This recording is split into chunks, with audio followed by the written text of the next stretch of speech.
The lawmakers returned to Washington this week with a sense of urgency after Republicans gained control of Congress in last week's election. Thank you for joining us for Denver 7 News at 6 this Thursday evening. I'm Shannon Ogden. And I'm Jessica Porter. Among their priorities, approving a defense bill and confirming dozens of federal judges. But Congress is still dragging its feet on the Farm Bill, which not only supports farmers and ranchers, but also families struggling to afford food here in Colorado. Denver 7's Brandon Richards shows why it's unlikely that bill will pass during this lame duck session. Well, you might not think the Farm Bill has anything to do with cities. After all, it's called the Farm Bill, but it has plenty to do with cities like Denver, including families in those cities struggling to afford food. Food prices are higher.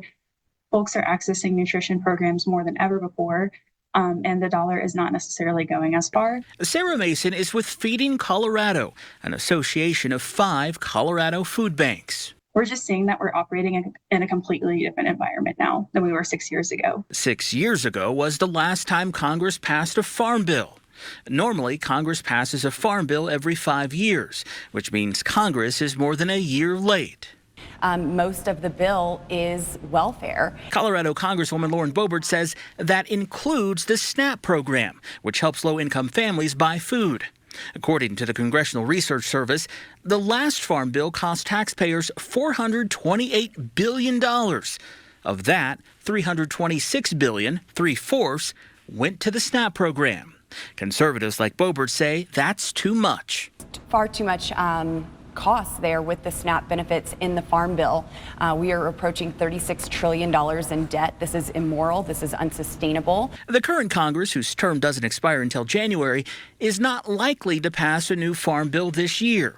Instead, sources tell Denver 7 they're likely to pass another extension, leaving the Farm Bill to a more conservative Congress voters just elected. Mason says any changes to SNAP benefits could result in more families turning to food banks, which are already stretched thin. Any changes to SNAP show that folks will have to come and access our services as well because they're not able to potentially utilize SNAP as much as they may have been able to a few years ago. That's why she plans to keep watching closely as a new slate of lawmakers prepares to take office.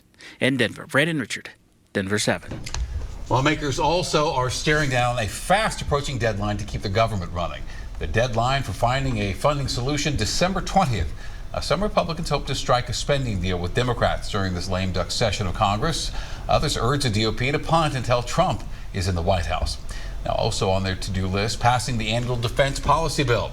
The House passed it in June. The Senate drafted a $920 billion spending bill that passed out of committee in the summer, but has not yet come to a floor vote.